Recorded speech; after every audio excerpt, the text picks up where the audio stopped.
그리스도 안에서 우리 가운데 새 일을 행하시는 것을 우리가 바라고 갈망하면서 계속 나아갑니다. 그 능력의 이름 예수 그리스도의 이름이 오늘날 우리 가운데도 역사하사 치유가 있고 문제가 해결되어지고 미래에 대한 소망이 생겨지며 주님 안에서 기쁨과 감사가 넘쳐지는 삶이 되게 역사하여 주시옵소서. 우리 가운데도 주의 능력이 필요하고 또 주의 도움이 필요한 우리 지체들이 많이 있습니다. 하나님 그들을 붙잡아 주시고 그들 가운데 함께하여 주시옵소서. 우리 구주 예수 그리스도 이름으로 기도드립니다. 아멘. 열왕기 하 14장의 말씀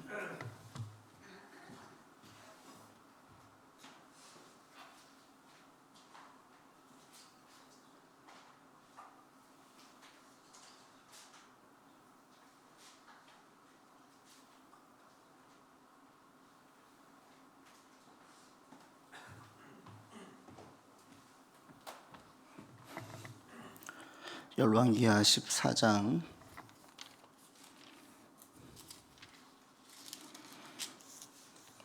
1절로 7절까지 말씀을 보고 이제 문제를 풀면서 같이 나가겠습니다. 14장 1절로 7절까지 기독합니다. 이스라엘의 왕 여호아스의 아들 요아스 제2년에 유다의 왕 요아스의 아들 아마샤가 왕이 되니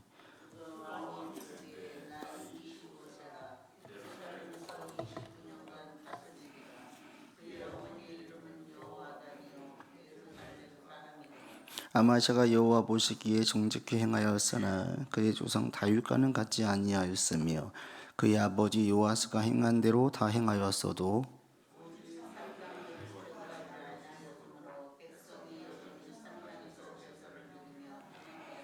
나라가 그의 손에 굳게 섬에 그의 부왕을 죽인 신복들을 죽였으나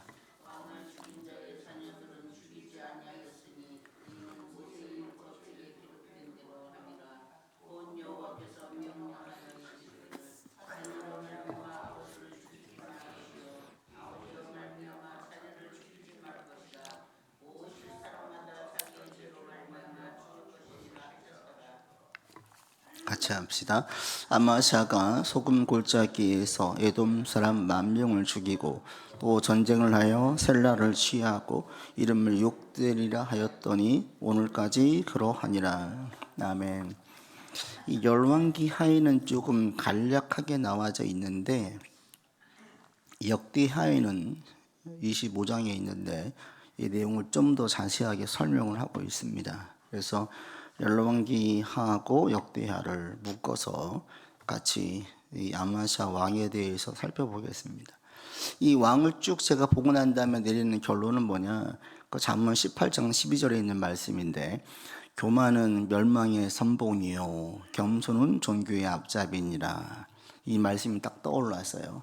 딱 정확하게 이 적용되어진 인물이 이 아마샤예요.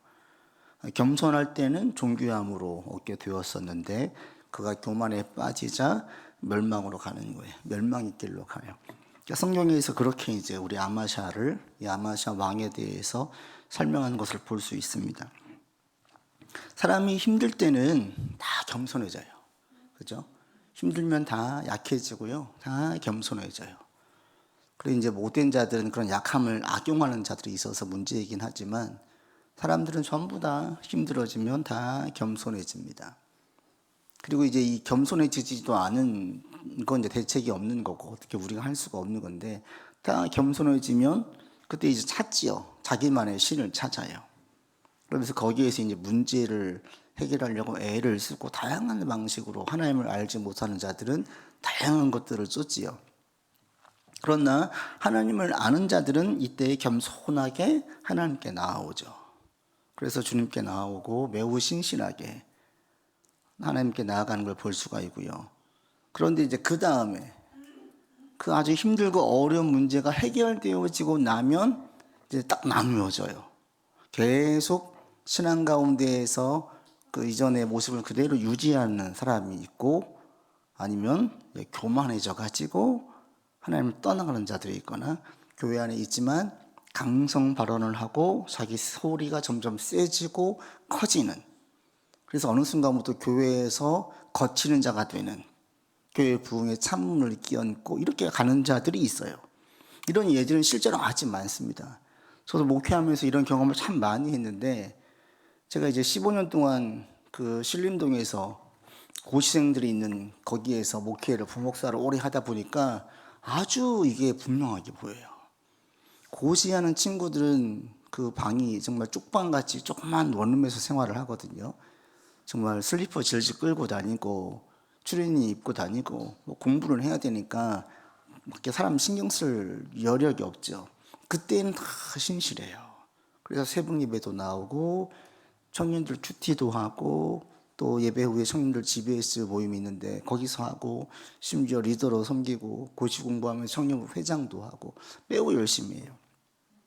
그러다가 합격을 하면 해마다 이제 학생이 거기 청년들이 한 350명 되니까 해마다 합격하는 사람들이 항상 있었죠. 사시, 행시, 외시 계속 합격하는 사람들이 해마다 나왔어요. 그러면 그렇게 하고 나면 그 다음에 결과는 너무 달라요. 합격한 다음에 다 감사하죠. 또 어느 순간 보면 합격한 사람들의 상당수는 떠나갔어요. 그 교회를 떠났다고 해서 신앙을 저버렸다고 얘기할 수는 없겠지만 자기가 그렇게 은혜를 구하고 나아갔던 자들이 거기 살고 있는데도 교회를 안 나오는 경우가 왕왕 생기고요. 그 다음에 이제 연수 끝나고 나면 지금은 로스쿨이 있지만 그전에는 로스쿨이 없이 40 패스하면 바로 연수 끝나고 바로 가잖아요. 그 다음에 하고 나면 양복을 입고 다녀요. 제가 한번 그 청년을 보고 조금 안타까운 마음이 들었는데 저녁에 예배 끝나고 나오는데 술에 취해가지고 비틀비틀거리면서 올라가는 거예요. 보니까 전에 그때 사시 준비할 때 교회에서 그렇게 하나님을 찾았던 청년이었던 거죠. 또 어느 순간 교회에 안 보이더니 그렇게 사는 거예요.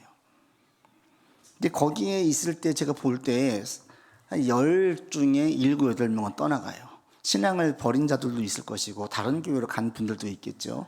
거기에 있었던 공동체를 떠나가요. 그리고 한둘이 남아요. 그러면서 이게 좀 쌓이니까 나중에 제법 이제 그 법 쪽에 있는 분들이 제법 그 교회에 모이게 됐어요. 근데 거기에서도 두 부류예요. 겸손하게 여전히 하나님을 똑같이 섬기는 자가 있는가 하면, 아니면 거기에서 점점 세상에서 잘 나가고 그럴수록 소유도 커지고 세지는 사람들도 생기게 되는 거죠. 사업도 마찬가지죠. 사업을 할 때 힘들 때는 다들 하나님을 찾아요. 그러다가 사업이 잘 되어지면 역시 또 딱 똑같이 나누어져요. 여전히 겸손하게 주님께 나아가는 자가 있고 큰 돈을 벌고 있는데 전혀 티가 나지 않는. 근데 어떤 분들은 그때부터 바뀌어져요. 차가 바뀌고 옷이 바뀌어지고 교회에서 소리도 커지고 누가 봐도 좀 잘 되고 있구나 알 수 있도록. 이게 신앙이 고난 중에 있을 때에는 하나님을 아는 사람들은 다 겸손해져요. 그래서 이 고난 가운데에도 그 문제를 해결하는 게 정말 중요하지만 그게 끝이 아니죠. 더 중요한 건 언제예요? 문제가 해결되고 난 이후가 사실은 더 중요한 거예요. 그게 지금 이제 오늘 함께 다룰 이 아마샤가 그 모습을 그대로 보여줘요. 문제가 해결되었을 때에 그 문제가 해결되어지는 파랄이 누구의 역할이냐로 해석하는 거. 하나님을 떠나간 자들은 대다수 어떻게 생각을 하냐면 자기가 문제가 해결되어지는데 하나님의 도움도 있었겠지만 내심 파랄 이상은 내 수고, 내 노력, 내 고생으로 되었다라고 생각을 해줘요. 그리고 이것이 뭘 가져와요? 교만을 가져와요. 그럼 교만은 결국은 하나님의 말씀을 안 들어요. 이전에는 때로는 그 목사님 말씀이 자기를 매섭게 때렸다면 그럴 때는 주여 하고 겸손하게 나아갔는데 언젠가부터는 나를 때리는 말씀이 싫어요. 걸리적거리고 거칠고 불편해해요. 자기가 지금 교만해졌다는 걸 모르고 그냥 불편해하는 거예요. 안 들으려고 해요. 듣기 좋은 말만 들으려고 해요. 근데 그게 지금 오늘날 우리 한국 전체를 보십시오. 언젠가부터 한국 교회에서요 회개에 대한 메시지를 전하기가 어려워졌어요. 때로는 쓴소리가 필요하거든요. 쓴소리를 못해요. 쓴소리를 들으면 자존심 상해가지고 교회를 떠나가요. 교회를 옮겨요. 더 문제는 뭐냐면 옮기면 그 교회에서 어서 오세요 해요. 그러니까 자기가 분명히 문제가 있고 지금 자기가 고쳐져야 되는데 자기 교만이 문제인데 자존심을 꺾어야 되는데 안 그러는 거예요. 그러니까 제가 늘 고민할 때 교회를 떠나가려고 하면 가장 좋은 가운데 가세요 그래요. 어떤 분이 상담을 해요. 이제 우리 교회가 아닌 다른 분들이 상담을 할 때마다 힘들 때는 웬만하면 버티세요. 그리고 좋은 관계에 있을 때 떠나가야, 그러니까 어떤 이유가 있어서 가겠죠. 이사를 하든지 어떤 문제가 있어서. 그래야 그 교회에서 내가 신앙생활을 잘할 수가 있지, 뭐 자존심이 내가 상해가지고 어떤 이제 성경적인 옳은 문제가 아니라 그냥 내가 개인적인 자존심이 상해서 또 누구하고 다투어서 이런 것들 때문에 마음이 상해서 이렇게 되어지면 다른 교회를 가도 똑같이 문제가 생겨요. 사실은 그 교회의 문제가 아니라 그 본인의 문제이고, 근데 우리나라의 그리스도인들 제가 볼 때에 이런 유형의 사람들이 더 많아졌다. 여기에 큰 책임은 여전히 물론 목사에게 있죠. 왜? 목사들이 성도들에게 어떻게든 다 맞춰주려고 하는 거예요. 맞춰주려고. 편하게 예배를 드릴 수 있도록 해주려고 하는 거예요. 근데 예배는 성도들의 눈높이에 맞춰주는 게 아니잖아요. 목사가 신경 쓸 것은 이들이 하나님을 만날 수 있고 하나님을 찾을 수 있는 곳에 초점을 두고 나가야 되는데, 그게 아니라 성도들 10명이 자기 소리를 요구할 때 어떻게든 그걸 다 들어주려고 하는 거예요. 그게 신앙적인 문제냐 아니냐를 따지질 않고 요구하는 걸 들어주려고 해요. 왜? 그들을 교회에서 있게 하려고. 그러다 보니까 이게 다 문제인 거예요. 교회는 약해지고 쓴소리는 할 수가 없고 교인들은 교만해지고, 그래서 여호와의 말씀을 따르려고 하지 않고 자기 소리가 커지는 거예요. 하나님의 말씀인지를 따져보지 않는 거예요. 이게 이제 교만으로 되어지고, 교만해지면 말씀을 거치는 말씀은 안 들으려고 하고 불편해요. 어떻게든지 표를 내요. 그리고 그것이 나중에 뭘로 가요? 계속 대적해져 가지고 떠나가게 되는 거예요. 그게 이 대표적인 모습이 아마샤에게서 볼 수 있고, 제가 이제 우리 한국 교회 성도들을 볼 때에도 이런 생각들을 가끔씩 하게 되어져요. 교인들을 볼 때에 교회는 교인들을 서비스하는 곳이 아니다. 이들을 섬기는 게 아니다. 이들과 함께 연합해가지고 하나님께 예배하는 곳이지 교인들 비위를 맞추고 그들의 필요를 채워주는 것이 아니다. 필요를 채운다면 영적 양식을 채워주는 것이죠. 하나님을 만나도록 여기에 맞춰줘야 되는데, 여튼 현실적으로 이런 여러 가지 좀 문제들이 있어요. 목회의 현장에서는 쉽지 않은 부분이 있는데, 여튼 그런 것들이 한편으로는 교만하게 만들고 있는 건 아닌가라는 이제 그런 제 안에 질문들을 자꾸 던져요. 이제 도드라지게 드러난 게 이 아마샤인데 한번 보시지요. 1번 같이 봅시다. 아마샤는 즉위 초기 어떤 신앙적 태도를 보입니까? 2번도 같이 보겠습니다. 아마샤는 왕권을 강화한 후 아버지를 죽인 신하들을 처형합니다. 어떤 기준으로 이들을 처형합니까? 이 행동은 아마샤의 어떤 모습을 보여줍니까? 아마샤가 왕이 된 다음에는 하나님 안에서 신앙적으로 접근을 했어요. 그 가장 좋은 예가 2번에 보시면 아버지를 죽인 자들을 처형을 할 때에 6절에 뭐라고 했느냐, 모세의 율법책에 기록된 대로 하면서 말씀의 근거에서 그들을 처형해요.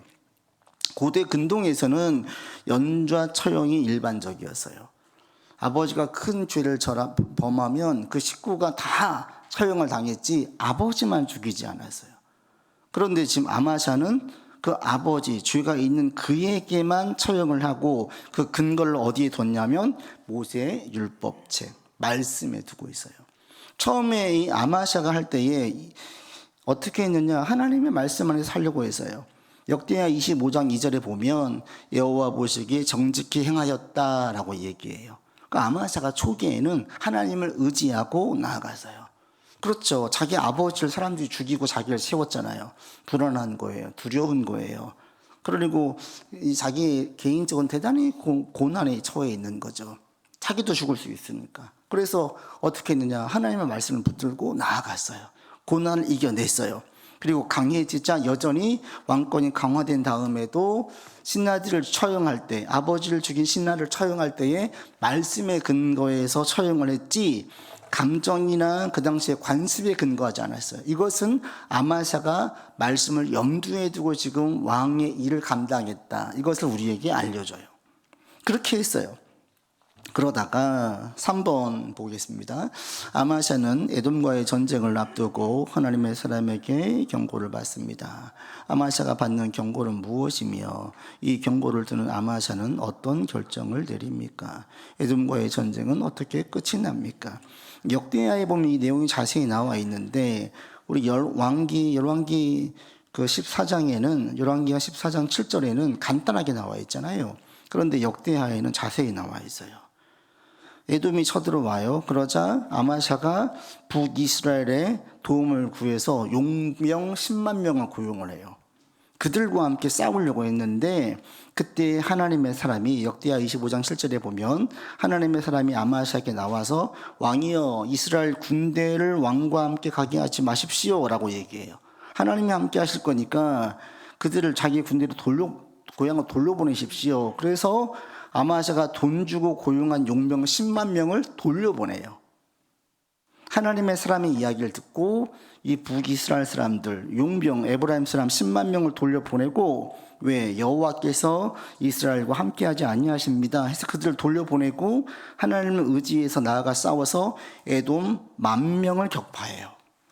그리고 요게부엘 하나님이 정복하셨다라는 뜻인데 염곡에서 에돔 1만 명을 격파한 다음에 크게 승리를 거둬요. 그리고 오늘 7절에 보시면 14장 7절에 보시면 에돔 10,000명을 죽이고 또 전쟁을 해서 셀라를 취하고 6대1을 하였다 하죠. 그 다음에 전쟁을 또 승리하는 거예요. 이러면서 아마샤가 점점 어떻게 됐느냐? 교만해져요. 그게 이제 4번에 보면 나오는데 4번 같이 보겠습니다. 에돔 전쟁에서 승리 후 아마샤의 신앙에 어떤 변화가 나타납니까? 이 변화는 어떤 행동으로 이어집니까? 승리한 다음에 어떻게 했냐면 에돔 신들을 가져와서 섬겨요.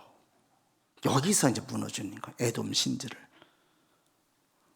그래서 책망을 하죠. 왜 너를 구원하지 못할 신들을 섬기느냐라고 책망을 했는데 그 얘기를 안 들어요.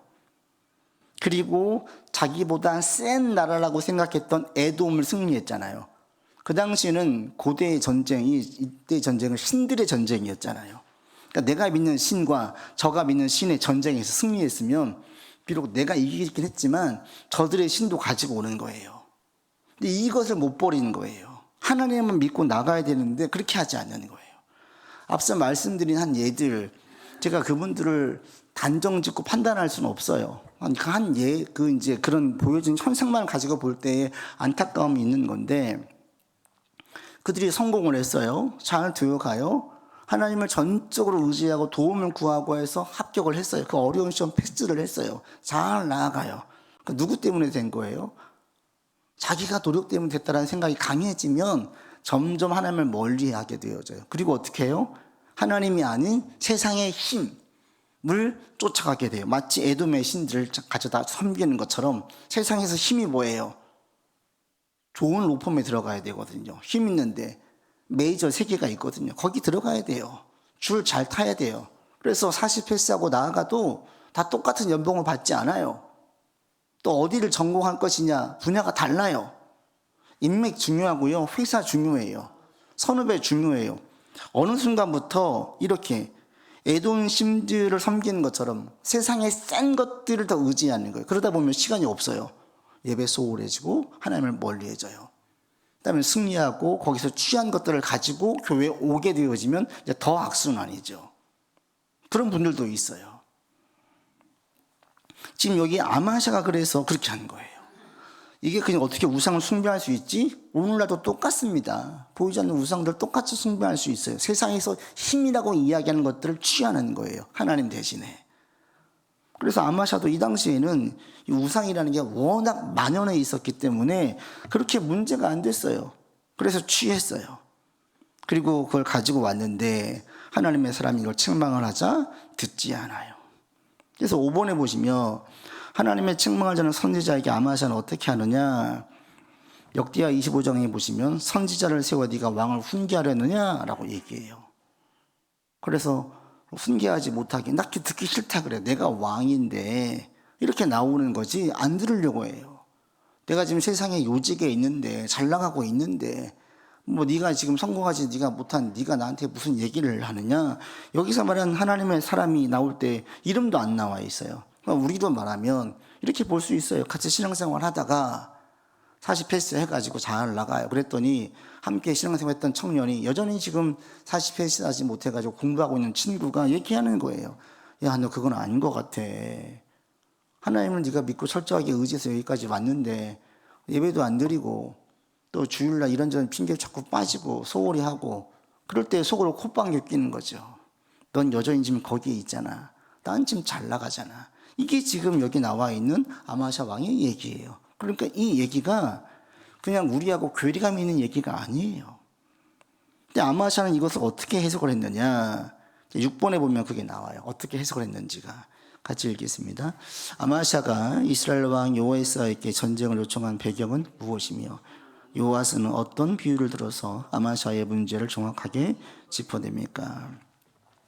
예, 북이스라엘 왕 요아스가 이렇게 얘기를 해요. 넌 가시나무고 자기는 백향목이라고. 이게 교만한 것 같은데 그게 아니라 사실은 실제로 그랬어요. 유다는 힘이 약했어요. 가시나무는 자신을 과대평가하는 걸 상징을 하고 백향목은 실제 힘을 가진 존재를 말하는데 너희하고 나하고 싸워봐야 이스라엘이 지금 훨씬 힘이 세다는 거예요. 근데 요아스는 아니다 이거죠. 왜? 이번에 2번의 전쟁에 승리했어요. 그리고 에돔의 신도 가지고 왔어요. 자기가 지금 자기가 생각할 땐 센 놈을 이겼어요.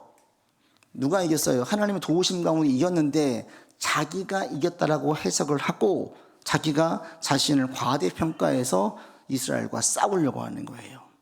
그래서 싸움을 거는 게, 즉 전쟁에 승리한 것은 하나님의 도움이 아니라 8할 이상은 내 능력이다, 내 힘이다, 이렇게 승리한 성공에 대한 해석을 자기가 내리자 이것이 교만을 가지고 왔고, 교만해지자 하나님 말씀은 안 들으려고 하고 배교로 이어지는 거예요.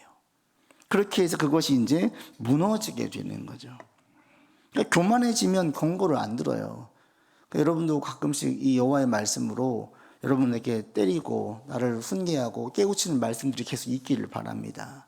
어느 순간부터 말씀이 나에게 안 들려지고 다 남에게 들리면 이 영적 빨간 신호등이 들어왔다가 신호를 보셔야 돼요.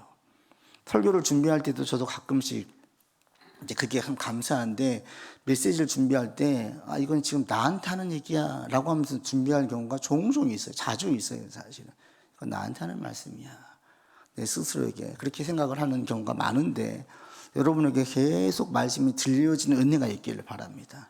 그래서 여호와의 말씀으로 나를 경책하고 훈계하고 깨우고, 이게 언제까지 돼요? 주님 만날 때까지 계속되는 거예요. 왜? 이 세상이라는 곳이 우리가 신앙생활을 잘할 수 있는 환경이 조성되어져 있지 않기 때문에, 하나님을 떠나가게 만드는 쪽으로 조성되어져 있기 때문에 우리가 정신 차리지 않으면 어느 순간 나도 모르는 사이에 교만해져 있어요. 또 인간은 그래요. 그러니까 여러분들이 삶에서 작은 승리를 맛보았을 때에 그때 빨리 자신을 돌보아야 돼요. 나에게는 교만함이 없나? 저도 있어요. 저에겐 승리가 뭐겠어요? 막 교회 갑자기 숫자적으로 부흥하고 막 잘 되어지고 무엇인가 좋은 결과가 나올 때, 기도 응답이 막 될 때에 감사하면서도 한켠으로는 제 안에 교만함이 올라와요. 그럴 때 저를 보면 소리가 커지거나 행동에 대단한 자신감이 붙거나 이런 저를 보게 되어져요. 그렇게 하고 나면 어떤 부분에서 트러블이 생겨요. 근데 다시 한번 돌아보게 되어지면 결국엔 그 문제는 저의 문제인 거예요. 이런 경우들을 자주 경험해요. 여러분 삶에 그래서 작은 승리를 줄 때에 그 승리를 통해서 자꾸 하나님을 볼 수 있기를 바랍니다. 그래야 큰 승리를 가져왔을 때에도 우리가 경거망동하지 않을 수 있어요. 그렇게 하지 않으면 작은 승리를 자꾸 내 승리에 도취되어 있고 취해 있다 보면, 그리고 이것이 여호와의 말씀에 지금 위배되어지고 반대로 가고 있는데 이걸 내가 깨닫지 못하면 아주 위험하지 않겠습니까? 더 큰 승리를 맛보게 되어지면 더 많은 사람들이 주목을 하고 더 많은 칭찬이 내게 따라올 텐데, 그리고 내 말에는 더 권세가 붙어서 사람들이 내 말을 들을 텐데 그때는 브레이크가 되지 않을 수도 있어요. 그러니까 작은 승리가 왔을 때에 우리가 더 겸손해져요. 해줘야만 합니다. 그러니까 지금 여기 나와 있는 아마샤가 겸손했을 때에는 존귀해졌어요. 그러나 교만해지자 점점 패망의 길, 멸망의 길로 가게 되어져요. 그러자 여호와의 말씀도 안 듣고 승리는 자기 능력 때문이고 자기가 대단한 사람인 것처럼 스스로를 아주 과대평가해요. 그랬을 때 마지막에 결론은 어떻게 되어지느냐. 7번 보겠습니다. 아마샤는 어떤 식으로 최후를 맞이하며 전쟁에서 패배 후에 예루살렘은 어떻게 됩니까? 열왕기하 역대기는 그의 몰락을 어떻게 해석합니까? 아마샤의 마지막이 어떻게 되냐면요, 반역이 또 일어나고요, 아마샤는 도피를 해요. 그리고 비참하게 죽음을 맞이해요. 역대하 25장 27절 어떻게 평가를 하냐면 여호와를 버린 후로부터 반역이 일어났다고 얘기를 해요. 세상은 다른 평가를 하겠지만 영적 신앙적으로 평가를 해보니 아마샤가 하나님을 의지할 때에 그가 힘을 얻게 되어졌어요. 헤게모니를 주게 되어졌어요. 그러자 그는 스스로 자기 능력 때문에 됐다라고 생각을 했어요. 왜 그러겠어요? 왕은 그 당시에 절대적인 힘을 가지고 있거든요. 전쟁에 승리하면 그 힘은 훨씬 세져요. 지금처럼 견제 기관이 없어요, 왕은. 그러니까 이게 브레이크가 없거든요. 스스로 마음을 잡지 못하면 이건 한없이 그냥 가는 거예요. 아마샤가 그렇게 됐습니다. 그래서 그를 견제하거나 잡을 수 있는 게 없어지자 그냥 계속 달려갔고 자기 교만에 도취되어지고 빠지자 그때부터는 듣지 않게 되어져요. 그리고 그것이 패망의 길로 간다는 사실을 몰라요. 그래서 아마샤는 결국에 비참하게 죽음을 맞이해요. 그래서 아마샤의 몰락은 정치나 정책의 실패가 아니라 교만함으로 온 실패예요. 우리의 삶에도 우리 모두 다 우리 안에 교만의 유전자가 다 있어요. 그래서 이걸 조금만 긁어내고 환경만 좀 조성해지면 우리는 얼마든지 교만해질 수 있어요. 저를 포함해서 우리 모두 다. 그래서 사도 바울이 겸손으로 허리를 동여 매라고 하잖아요. 허리를 동여 맨다라는 것은 힘을 쓰는 건데 힘쓸 때, 일할 때, 사역을 할 때에 겸손함으로 해라, 이 얘기를 하고 있습니다. 겸손한 사람들은 그래서 어디를 가든 사람들이 다 좋아해요. 교만한 사람들은 어디를 가든 힘이 있을 때는 얘기하지 않지만 힘이 빠지면 다 뒤에서 한 소리씩 하죠. 그래서 우리가 이 부분을 보면서 아마샤의 인생을 보면 딱 잠언 18장 12절의 말씀이 그대로 응한 실현되어지는 걸 보게 되어집니다.